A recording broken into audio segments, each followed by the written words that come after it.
Hello hi ನಮಸ್ಕಾರ, welcome back to KPSC Baba. Last ಕ್ಲಾಸಲ್ಲಿ ದಿನ 11 ಡೇ 11ರ ಪ್ರಶ್ನೆಗಳನ್ನು ವಿಶ್ಲೇಷಣೆ ಮಾಡಿದ್ವಿ.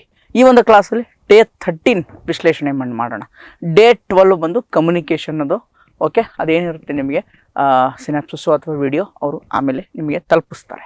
ಓಕೆ, ಸೊ ಈಗ ಡೇ 13 GK ಪ್ರಶ್ನೆಗಳನ್ನು ನಾವು ಇಲ್ಲಿ ಡಿಸ್ಕಸ್ ಮಾಡೋಣ ಸ್ನೇಹಿತರೆ.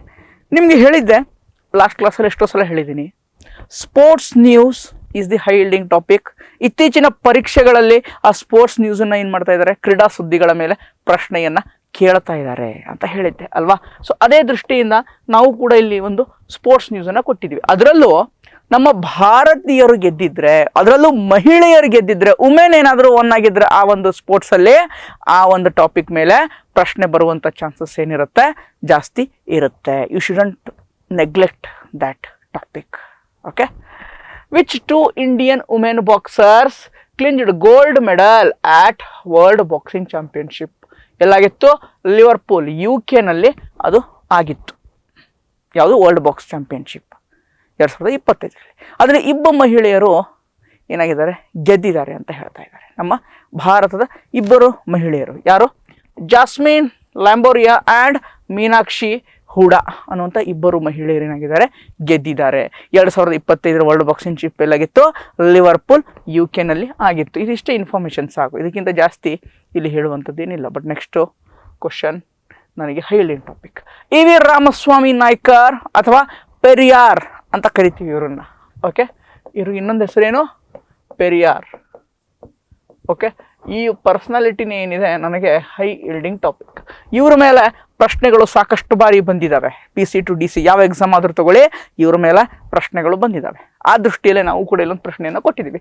ಹಿ was conferred title Periyar meaning revered one by the women of Madras presidency. ಗೊತ್ತಿಲ್ಲ, ನೋಡೋಣ. He renounced the title Rao Bahadur in protest against the British government repressive policy. This is the wrong. Okay, ಇದೆರಡು ಆಗಲ್ಲ. ಯಾಕೆ ರಾಂಗ್ ಅಂತ ಐ ವಿಲ್ ಟೆಲ್, ನಾನು ಹೇಳ್ತೀನಿ. He was the key leader of the Vaikom Satyagraha, a temple entry movement in Travancore. Yes, correct. ನನಗೆ EV Ramaswamy Naicker Periyar ಅಂದ ತಕ್ಷಣ ಇನ್ನೂ ಒಂದು ನೆನಪು ಬರಬೇಕು, self respect movement. Okay, self respect movement ಆಗಿತ್ತು. 1925ರಲ್ಲಿ ಮಾಡ್ತಾರೆ. 2025ಕ್ಕೆ ಇದಕ್ಕೆ 100 ಇಯರ್ಸ್ ಆಗಿದೆ. ಹೀಗಾಗಿ ಇದರ ಮೇಲೆ ಪ್ರಶ್ನೆ ಬರ್ಬೋದು. ಓಕೆ, ಪೆರಿಯಾರ್ ಮೇಲೆ ಪ್ರಶ್ನೆ ಏನು ಮಾಡ್ಬೋದು, ಬರ್ಬೋದು. ಒಂದನೇ ಸ್ಟೇಟ್ಮೆಂಟ್ ಕರೆಕ್ಟು, ಪೆರಿಯಾರ್ ಅಂತಾರೆ ಅವ್ರಿಗೆ. ಎರಡನೇ ಸ್ಟೇಟ್ಮೆಂಟು, ಅವರು ರಾವ್ ಬಹದ್ದೂರ್ ಅನ್ನುವಂಥದ್ದನ್ನು ರಿನೌನ್ಸ್ ಮಾಡ್ತಾರೆ ಅಂತ ಹೇಳಿದ್ದಾರೆ. ಓಕೆ, ರಾವ್ ಬಹದ್ದೂರ್ ಟೈಟಲನ್ನು ರಿನೌನ್ಸ್ ಮಾಡ್ತಾರೆ ಅಂತ. ನೋ, ರಾವ್ ಬಹದ್ದೂರ್ ಟೈಟಲನ್ನು ಕೊಡಲ್ಲ.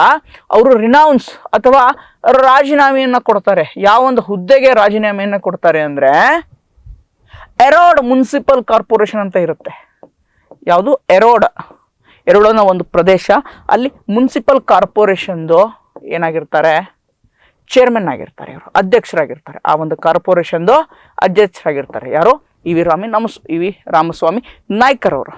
ಸೊ ನಾನ್ ಕೋಆಪರೇಷನ್ ಮೂಮೆಂಟ್, ಗಾಂಧೀಜಿಯವರ ನಾನ್ ಕೋಆಪರೇಷನ್ ಮೂಮೆಂಟ್, ಖಿಲಾಫತ್ ಸತ್ಯಾಗ್ರಹ ನಡೀತಾ ಇರುತ್ತೆ. ಅವಾಗ ಎಲ್ಲರೂ ಕೂಡ ಏನು, ಅವ್ರವ್ರ ಗೌರ್ಮೆಂಟ್ ಜಾಬಿಂದ ರಿಸೈನ್ ಮಾಡ್ತಾ ಇರ್ತಾರೆ. ವಕೀಲರು ವಕೀಲ ವೃತ್ತಿಯನ್ನು ಬಿಡ್ತಾ ಇರ್ತಾರೆ. ಸ್ಟೂಡೆಂಟು ಕಾಲೇಜಿನ ಬಿಟ್ಟಿರ್ತಾರೆ.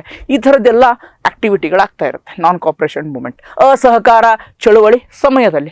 ಸೊ ಅದಕ್ಕೆ ಒಂದು ಪ್ರತಿಕ್ರಿಯೆಯಾಗಿ ಎರಡು ಮುನ್ಸಿಪಲ್ ಕಾರ್ಪೊರೇಷನ್ ಚೇರ್ಮನ್ ಆಗಿದ್ದಂಥ EV ರಾಮಸ್ವಾಮಿ ನಾಯ್ಕರ್ ಅವ್ರು ಏನು ಮಾಡ್ತಾರೆ, ಅದಕ್ಕೆ ರಾಜೀನಾಮೆಯನ್ನು ಕೊಡ್ತಾರೆ ಹೊರತು ರಾವ್ ಬಹದ್ದೂರ್ ಟೈಟಲನ್ನು ಬಿಡ್ತಾರೆ ಅಂತ ಅಲ್ಲ.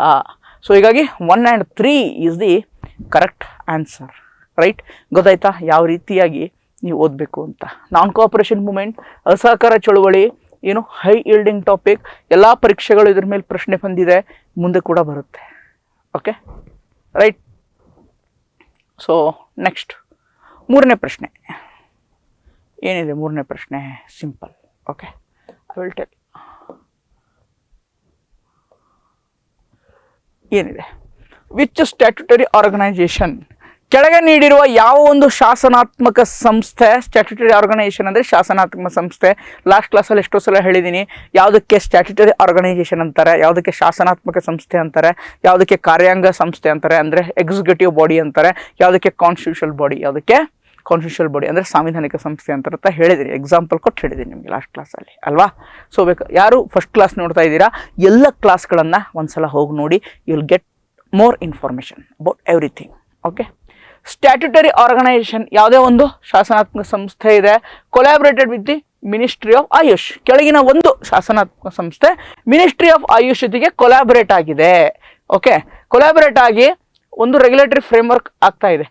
ಆಯುರ್ವೇದ ರೆಗ್ಯುಲೇಷನ್, ಆಯುರ್ವೇದ ಆಹಾರ ರೆಗ್ಯುಲೇಷನ್ 2022. ಆಹಾರ ಅಂದ ತಕ್ಷಣ ಏನು ಬರುತ್ತೆ? ಫುಡ್ಡು ಅಲ್ವಾ, food. Okay, and release the definitive list of Ayurveda Ahara. ಯಾವ್ಯಾವ ಆಯುರ್ವೇದ ಆಹಾರ ಪ್ರಾಡಕ್ಟ್ ಅನ್ನೋದನ್ನ ಲಿಸ್ಟ್ ಬಿಟ್ಟಿದೆ. ಯಾರ ಜೊತೆಗೆ? ಮಿನಿಸ್ಟ್ರಿ ಆಫ್ ಆಯುಷ್ ಜೊತೆಗೆ ಒಂದು ಶಾಸನಾತ್ಮಕ ಸಂಸ್ಥೆ ಲಿಸ್ಟ್ ಬಿಟ್ಟಿದೆ ಅಂತ ಕೊಟ್ಟಿದ್ದಾರೆ. ಯಾವ ಒಂದು ಸಂಸ್ಥೆ ಅದು? ಫುಡ್ ಕಾರ್ಪೊರೇಷನ್ ಆಫ್ ಇಂಡಿಯಾ ಅಲ್ಲ, FSSAI ಅಂತ ಕರಿತೀವಿ. ಏನೋ FSSAI. ಏನು FSSAI ಅಂದರೆ? Food and safety authority act, regulator authority act ಅಂತ ಹೇಳ್ತೀವಿ. Food safety standard authority of India, food safety standard authority of India. Food safety, ಆಹಾರ ಸುರಕ್ಷತಾ ಕ್ರಮಗಳನ್ನು ಕೈಗೊಳ್ಳೋಕ್ಕೆ ಫುಡ್ ಕಾರ್ಪೊರೇಷನ್ ಆಫ್ ಇಂಡಿಯಾ ಅಲ್ಲ, ಆಹಾರ ಸುರಕ್ಷತಾ ಪ್ರಾಧಿಕಾರನೇ ಬೇಕಾಗುತ್ತೆ ಅಲ್ವಾ. ಯಾವುದು ಆಯುರ್ವೇದ ಆಹಾರ, ಇವನ್ ರ್ಯಾಂಡಮ್ ಆಗಿ ಹೇಳೋಕ್ಕಾಗಲ್ಲ ಯಾವುದೇ ಆಹಾರ ಸುರಕ್ಷಿತವಾಗಿಲ್ಲ ಅಂತ. ಅದಕ್ಕೋಸ್ಕರ FSSAI ಜೊತೆಗೆ ಕೂಡಿ ಕೊಲಾಬರೇಟ್ ಆಗಿ ಮಿನಿಸ್ಟ್ರಿ ಆಫ್ ಆಯುಷ್ ಯಾವ ಆಹಾರ ಪ್ರಾಡಕ್ಟ್ಗಳು ಆಯುರ್ವೇದ ಆಹಾರ ಪ್ರಾಡಕ್ಟ್ ಅಂತ ಏನು ಮಾಡಿದ್ದಾರೆ, ಬಿಟ್ಟಿದ್ದಾರೆ. ಇಲ್ಲಿದೆ ಅದು FSSAI. ಹೇಳಿದ್ನಲ್ಲ, ಆಪ್ಷನ್ ಬಿ ಅದು ಇರುವಂಥದ್ದು. ಆಯಿತಾ. ನೆಕ್ಸ್ಟ್ 4th ಕ್ವಶನ್ ನೋಡಿ, ಇದು ಕೂಡ ಕರೆಂಟ್ ಅಫೇರ್ಸ್. ಏನು? World largest transparent spherical neutrino detector. World largest transparent spherical neutrino detector. Neutrino positive ಚಾರ್ಜಾ ನೆಗೆಟಿವ್ ಚಾರ್ಜಾ? Anybody knows? ಗೊತ್ತಿದ್ರೆ ಕಮೆಂಟ್ ಹಾಕಿ. ಪಾಸಿಟಿವ್ ಆರ್ ನೆಗೆಟಿವ್ ಯಾವುದೂ ಅಲ್ಲ, ಇಂಪಾರ್ಟೆಂಟ್. ಝೀರೋದು ಚಾರ್ಜೇ ಇರಲ್ಲ ಅದರಲ್ಲಿ, ಅದು ಇಂಪಾರ್ಟೆಂಟ್. ನ್ಯೂಟ್ರಿನೋ ಬಗ್ಗೆ ತಿಳ್ಕೊಳ್ಳಿ, ಸೈನ್ಸ್ ಪರ್ಸ್ಪೆಕ್ಟಿವಿಂದ ನ್ಯೂಟ್ರಿನೋ ಬಗ್ಗೆ ಓದಿ, ಇಲ್ಲಿಂದ ಪ್ರಶ್ನೆ ಬರ್ಬೋದು. ಆಯಿತಾ. ಯಾವುದು world largest transparent spherical Nutrine detect ಆಗಿದೆ? ಎಲ್ಲಿ? ಚೀನಾದಲ್ಲಿ. ಆಲ್ಸೋ ನೋನ್ ಆಸ್ ಝುನೋ ಅಂತ ಕರೀತಾರೆ ಅದಕ್ಕೆ. Is officially located in which province? ಆ ಒಂದು ನ್ಯೂಟ್ರಿನೋ ಡಿಟೆಕ್ಟರ್ ಅವರು ಲ್ಯಾಬ್ರೋಟರಿ ಮಾಡ್ಕೊಂಡಿದ್ದಾರೆ. ಆಯಿತಾ. ಆ ಲ್ಯಾಬ್ರೋಟರಿ ಯಾವ ಒಂದು ಪ್ರಾವಿನ್ಸಲ್ಲಿ ಇದೆ ಅಂತ ಕೇಳಿದ್ದಾರೆ. ಯಾವ ಒಂದು ಪ್ರಾವಿನ್ಸಲ್ಲಿದೆ ಆ ಒಂದು ಲ್ಯಾಬ್ರೋಟರಿ? ಯಾವುದು? Neutrino detector largest transparent spherical ಇದು ಡಿಟೆಕ್ಟ್ ಆಗಿದೆ. ಎಲ್ಲಾಗಿದೆ? Jiang man. ಬಟ್ ನನಗೆ ಇನ್ನೂ ಒಂದು ನೀವು ಆ್ಯಡಪ್ ಮಾಡ್ಕೋಬೇಕು ಇನ್ಫಾರ್ಮೇಷನ್. ಏನು ಗೊತ್ತಾ? ಭಾರತದ ನ್ಯೂಟ್ರಿನೋ ಅಬ್ಸರ್ವೇಟರಿ ಎಲ್ಲಿದೆ? ಭಾರತದಲ್ಲಿ ನ್ಯೂಟ್ರಿನೋ ಅಬ್ಸರ್ವೇಟರಿ ಎಲ್ಲಿದೆ? ಗೊತ್ತಿದ್ರೆ ಕಮೆಂಟ್ ಹಾಕಿ. ನ್ಯೂಟ್ರಿನೋ ಅಬ್ಸರ್ವೇಟರಿ ಭಾರತದಲ್ಲಿ ಎಲ್ಲಿ ಇದೆ? I will tell. If you know the answer just comment. ಎಲ್ಲಿದೆ ಭಾರತದಲ್ಲಿ ನ್ಯೂಟ್ರಿನೋ ಅಬ್ಸರ್ವೇಟರಿ? ತಮಿಳ್ನಾಡಿನ ಥೇಣಿ ಡಿಸ್ಟಿಕ್ನಲ್ಲಿದೆ. ತಮಿಳ್ನಾಡಿನ ಥೇಣಿ ಡಿಸ್ಟಿಕ್ನಲ್ಲಿ ಭಾರತದ ನ್ಯೂಟ್ರಿನೋ ಅಬ್ಸರ್ವೇಟರಿ ಇದೆ. Important, right? ಗೊತ್ತಾಯ್ತಾ? Next 5th one, POSH act. ಇದಕ್ಕೆ ಇನ್ನೊಂದು ಹೆಸರಿದೆ ಪೋಷ್ ಆ್ಯಕ್ಟ್ಗೆ. Sexual abolition of or prohibition of sexual harassment act workplace. Okay, ಕೆಲಸಿನ ಸ್ಥಳಗಳಲ್ಲಿ, ಎಲ್ಲಿ ಒಂದು ಕಂಪನಿ ಆಗಿರ್ಬೋದು, ಸ್ಕೂಲ್ ಆಗಿರ್ಬೋದು, ಆಫೀಸ್ ಆಗಿರ್ಬೋದು, ಎನಿಥಿಂಗ್, ಎಲ್ಲಿ ಹೆಣ್ಮಕ್ಳು ಕೆಲಸ ಮಾಡ್ತಾರಲ್ವಾ ಅಲ್ಲಿ ಅವರಿಗೆ ಸೆಕ್ಷುವಲ್ ಹರಾಸ್ಮೆಂಟ್ ಆಗಬಾರ್ದು. ಆ ಥರ ಆದರೆ ಅಲ್ಲಿ ಒಂದು ಕಂಪ್ಲೇಂಟ್ ಕಮಿಟಿ ಅಂತ ಇರುತ್ತೆ, ಇಂಟರ್ನಲ್ ಕಂಪ್ಲೇಂಟ್ ಕಮಿಟಿ ಅಂತ ಒಂದನ್ನ ಮಾಡಿರ್ತಾರೆ ಅವರು, ICC ಅಂತ ಕರಿತೀವಿ. ಅಲ್ಲಿ ಹೋಗಿ ಆ ಮಹಿಳೆ ಏನು ಮಾಡ್ಬೋದು? ಕಂಪ್ಲೇಂಟನ್ನು ಕೊಡ್ಬೋದು. ಆ ಇಂಟರ್ನಲ್ ಕಂಪ್ಲೇಂಟ್ ಕಮಿಟಿ ಅಂತ ಏನಿರುತ್ತೆ ಆ ಕಂಪ್ಲೇಂಟನ್ನು ರಿಸೀವ್ ಮಾಡಲೇಬೇಕು. ರಿಸೀವ್ ಮಾಡಿದ ಎಷ್ಟು ದಿನಗಳಲ್ಲಿ ಅವರು ಎನ್ಕ್ವೈರಿ ಮಾಡಿ ಸಬ್ಮಿಟನ್ನು ಮಾಡಬೇಕು. ರಿಪೋರ್ಟರ್ ಎನ್ಕ್ವೈರಿ ಮಾಡಬೇಕು. ಯಾರೋ ಒಬ್ಬ ಎಂಪ್ಲಾಯ್ ಮೇಲೆ ಏನು ಮಾಡ್ತಾರೆ? ಕಂಪ್ಲೇಂಟ್ ಕೊಡ್ತಾರೆ ಇಂಟರ್ನಲ್ ಕಂಪ್ಲೇಂಟ್ ಕಮಿಟಿಗೆ. ಎಷ್ಟು ದಿನದಲ್ಲಿ ಆ ಒಂದು ಇಂಟರ್ನಲ್ ಕಂಪ್ಲೇಂಟ್ ಕಮಿಟಿ ಎನ್ಕ್ವೈರಿ ಮಾಡಬೇಕು, ಸಬ್ಮಿಟನ್ನು ಆ ಒಂದು ಆರ್ಗನೈಸೇಷನ್ ಓನರ್ ಯಾರು ಇರ್ತಾರೋ ಎಂಪ್ಲಾಯರು ಅವರಿಗೆ ಆ ರಿಪೋರ್ಟನ್ನು ಕೊಡಬೇಕು. ಎನ್ಕ್ವೈರಿ ಮಾಡಿ ಇದು ಸರಿನಾ ತಪ್ಪ ಅಥವಾ ಏನಾಗಿದೆ ಅಂತ ತಿಳ್ಕೊಳ್ಳೋಕ್ಕೆ, ಎನ್ಕ್ವೈರಿ ಮಾಡೋಕ್ಕೆ ಎಷ್ಟು ದಿನ ಟೈಮ್ ಇರುತ್ತೆ? How much days time that internal committee have? 90 ದಿನ, 90 days. ಈ sexual harassment at work place ಅಂತ ಕರಿತೀರಲ್ಲ, ಪಾಶ್ ಆಕ್ಟ್ ಅಂತ ಕರಿತೀವಿ. ಇದು ಸುಪ್ರೀಂ ಕೋರ್ಟ್ನ ವಿಶಾಖ ಗೈಡ್ಲೈನ್ಸ್ ಅಂತ ಒಂದು ಜಡ್ಜ್ಮೆಂಟ್ ಬರುತ್ತೆ. ಆ ಜಡ್ಜ್ಮೆಂಟಿನ ಆಧಾರದ ಮೇಲೆ ಇದನ್ನ ರೂಪಿಸಿರುವಂಥದ್ದು. ವಿಶಾಖ ಗೈಡ್ಲೈನ್ಸ್ ಅನ್ನುವಂಥ ಒಂದು ಜಡ್ಜ್ಮೆಂಟ್ ಬರುತ್ತೆ. ಆ ಒಂದು ಜಡ್ಜ್ಮೆಂಟಿನ ಆಧಾರದ ಮೇಲೆ ಈ ಒಂದು ಪಾಶ್ ಆ್ಯಕ್ಟನ್ನು ಏನು ಮಾಡ್ತಾರೆ, ತೆಗೆದುಕೊಂಡು ಬರ್ತಾರೆ ಗೌರ್ಮೆಂಟು. ಓಕೆ, ಆಲ್ರೆಡಿ ಹೇಳಿದೆ sports and awards are high yielding topic. ಅದರಲ್ಲೂ ಕರ್ನಾಟಕದ ಅವಾರ್ಡ್ ಬರ್ತಾರೆ. ದೇವರಾಜಸ್ award, Pampa award, Nrupatunga award, Karnataka ಸಾಹಿತ್ಯ ಅಕಾಡೆಮಿ ಕೊಡುವಂತಹ ಅವಾರ್ಡ್ ಇವೆಲ್ಲವೂ, ಆಮೇಲೆ ಕುವೆಂಪು ಪ್ರಶಸ್ತಿ, ಇವೆಲ್ಲವೂ ಕೂಡ ಹೈ ಇಲ್ಡಿಂಗ್ ಟಾಪಿಕ್. ಓಕೆ, ಬಂದೇ ಬರುತ್ತೆ. ಎಲ್ಲ ಪರೀಕ್ಷೆಗಳಲ್ಲೂ ಇಲ್ಲಿಂದ ಪ್ರಶ್ನೆಗಳೇನಾಗ್ತವೆ, ಬಂದೇ ಬರ್ತವೆ. ಯಾರು ದೇವರಾಜ್ ಅರಸ್ ಅವಾರ್ಡ್ 2025ರ ದೇವರಾಜ್ ಅರಸ್ ಅವಾರ್ಡನ್ನು ಈ ಕೆಳಗಿನ ಯಾರಿಗೆ ಕೊಟ್ಟಿದ್ದಾರೆ? Simple, one word answer. Okay, one word answer. ಯಾರಿಗೆ? ಕಲ್ಲೇಶಿ ಒತ್ತಮ್ ರಾವ್ ಅನ್ನುವಂಥ ಸೀನಿಯರ್ ಜರ್ನಲಿಸ್ಟ್. ಇವರು ಸೀನಿಯರ್ ಪತ್ರಿಕೋದ್ಯಮದಲ್ಲಿ ಸೀನಿಯರ್ ಜರ್ನಲಿಸ್ಟ್. ಯಾರು? Kallesh Uttam Rao senior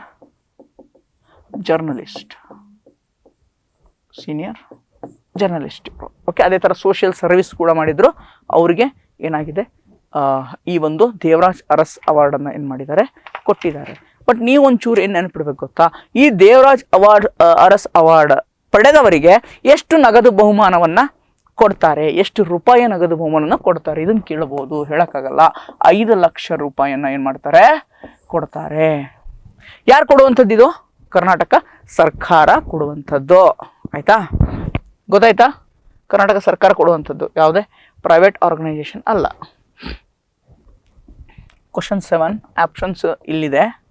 question 7ಗೆ options ಇಲ್ಲಿದೆ. ಆಯಿತಾ? So action aid association recently conducted A survey. ಈ ಒಂದು ಆಕ್ಷನ್ ಏಡ್ ಅಸೋಸಿಯೇಷನ್ ಅನ್ನುವಂತಹ ಒಂದು ಸಂಸ್ಥೆ ಏನಿದೆ, ಒಂದು ಸರ್ವೆಯನ್ನು ಕಂಡಕ್ಟ್ ಮಾಡಿದೆ. ಏನು ಮಾಡಿದೆ? ಒಂದು ಸರ್ವೆಯನ್ನು ಕಂಡಕ್ಟ್ ಮಾಡಿದೆ. ಯಾವುದಕ್ಕೆ ಸರ್ವೆ ಕಂಡಕ್ಟ್ ಮಾಡಿದೆ ಅಂತಂದರೆ, ಒಂದು ಸಿಟಿಜನ್ ಸೆಂಟ್ರಿಕ್ ಇನಿಷಿಯೇಟಿವ್ ಇದೆ, ಒಂದು ಕಾರ್ಯಕ್ರಮ ಇದೆ. ಬೆಂಗಳೂರಿನಲ್ಲಿ ಒಂದು ಯೋಜನೆ ಅಥವಾ ಕಾರ್ಯಕ್ರಮವನ್ನು ರೂಪಿಸಲಾಗಿತ್ತು. ಆ ಕಾರ್ಯಕ್ರಮ ಎಷ್ಟರ ಮಟ್ಟಕ್ಕೆ ಯಶಸ್ವಿಯಾಗಿದೆ ಅಥವಾ ಎಷ್ಟು ಮಟ್ಟಕ್ಕೆ ಇನ್ನೂ ಯಶಸ್ವಿ ಆಗಬೇಕಾಗಿತ್ತು, ಏನೇನು ಕಾರ್ಯಕ್ರಮಗಳನ್ನು ರೂಪಿ ಮಾಡಿದ್ದಾರೆ, ಅವರು ಏನೇನು ಮಾಡಿದ್ದಾರೆ ಅನ್ನೋದನ್ನು ಒಂದು ರಿಪೋರ್ಟನ್ನು ಕೊಟ್ಟಿದೆ ಆಕ್ಷನ್ ಏಡ್ ಅಸೋಸಿಯೇಷನ್ ಅನ್ನುವಂಥ ಒಂದು ಸಂಸ್ಥೆ. ಯಾವುದಕ್ಕೆ? ಯಾವ program? Sahaya 2.0, Kere Mitra programme, brand Bengaluru, pothole fix software. ಯಾವುದಕ್ಕೆ? ಕೆರೆ ಮಿತ್ರ. ಯಾವ ಬೆಂಗಳೂರಿನಲ್ಲಿ ಕೆರೆಗಳಿದ್ದಾವೆ, ಲೇಕ್ ಇದ್ದಾವೆ, ಆ ಲೇಕ್ಗಳ ಒಂದು ಸುರಕ್ಷತಾ ಕಾರ್ಯಕ್ರಮಗಳು, ಆ ಲೇಕ್ ರೀಜುನಿವೇಟ್ ಯಾವ ಥರ ಮಾಡಬೇಕು ಅನ್ನೋದಕ್ಕೆ BBMP ಏನು ಮಾಡಿತ್ತು, ಈ ಕೆರೆ ಮಿತ್ರ ಪ್ರೋಗ್ರಾಮನ್ನು ರೂಪಿಸಿದ್ರು. ಆ ಒಂದು ಪ್ರೋಗ್ರಾಮ್ ಎಷ್ಟರ ಮಟ್ಟಿಗೆ ಯಶಸ್ವಿಯಾಗಿದೆ, ಇನ್ನೂ ಆಗಬೇಕಾಗಿತ್ತು, ಇನ್ನೂ ಏನೇನು ಆಗಬೇಕು ಅನ್ನೋದನ್ನು ಈ ಆಕ್ಷನ್ ಏಡ್ ಅಸೋಸಿಯೇಷನ್ ಏನು ಮಾಡಿದೆ, ರಿಪೋರ್ಟನ್ನು ಕೊಟ್ಟಿದೆ. Right. Next, Pilikula biological park ಎಲ್ಲಿದೆ? ಇದು first zoo in India to located within the Nisargadhama eco ಪಾರ್ಕಲ್ಲೇ ಮಾಡಿರುವಂಥದ್ದು. ಎಲ್ಲಿದೆ? ಮಂಗಳೂರಿನಲ್ಲಿದೆ. ಎಲ್ಲಿದೆ? ಮಂಗಳೂರಿನಲ್ಲಿದೆ. ಹೀಗಾಗಿ ಒಂದನೇದು ಸರಿಯಾಗಿದೆ. ಎರಡನೇದು, park historical receive 100% of it maintenance from Karnataka state budget. Karnataka government 100% ಕೊಡೋಕ್ಕೆ ಸಾಧ್ಯನಾ? ಕರ್ನಾಟಕ ಸರ್ಕಾರ ಹತ್ರ ದುಡ್ಡಿದೆಯಾ? ಕಮ್ಮಿ ಇದೆ. ನಮ್ಗೆ ಗೊತ್ತು ಯಾಕೆ ಅಂತ ಅಲ್ವಾ? ಸೊ ಹೀಗಾಗಿ ಎರಡನೇ ಸ್ಟೇಟ್ಮೆಂಟ್ ತಪ್ಪಾಗುತ್ತೆ. It has successfully implemented a green belt project to replace flora with endemic Western Ghat species. ಸ್ಥಳೀಯವಾಗಿ ಏನು ಒಂದಿಷ್ಟು ಪ್ರಭೇದಗಳಿದ್ದಾವೆ, ಆ ಪ್ರಭೇದಗಳನ್ನು ಸಂರಕ್ಷಣೆ ಮಾಡಬೇಕು. ಓಕೆ, ಆ ಸಂರಕ್ಷಣೆ ಮಾಡೋಕ್ಕೆ ಗ್ರೀನ್ ಬೆಲ್ಟನ್ನು ಏನು ಮಾಡ್ತಾ ಇದ್ದಾರೆ, ಅಲ್ಲಿ ಸಕ್ಸಸ್ಫುಲಿ ಇಂಪ್ಲಿಮೆಂಟ್ ಮಾಡಿದ್ದಾರೆ. Yes, obviously correct. But 100% fund government ಅಲ್ಲ, ಸ್ಟೇಟ್ ಗೌರ್ಮೆಂಟು ಒಂದು ಸ್ವಲ್ಪ ಕೊಡುತ್ತೆ. ಪ್ಲಸ್ CSR ಅಂತ ಕರಿತೀವಿ, ಕಾರ್ಪೊರೇಟ್ ಸೋಷಿಯಲ್ ರೆಸ್ಪಾನ್ಸಿಬಿಲಿಟಿ ಫಂಡ್ ಅಂತ ಒಂದಿಷ್ಟು ಬರುತ್ತೆ. ಓಕೆ, ಆಮೇಲೆ ಅನಿಮಲ್ ಕೇರ್ ಫಂಡ್ ಅಂತ ಒಂದಿಷ್ಟು ಬರುತ್ತೆ. ಈ ಅನಿಮಲ್ ಕೇರ್ ಫಂಡ್ ಅಂತ ಬರುತ್ತೆ. ರೈಟ್. ಆಮೇಲೆ adaptation fund, animal adaptation fund ಅಂತ ಬರುತ್ತೆ.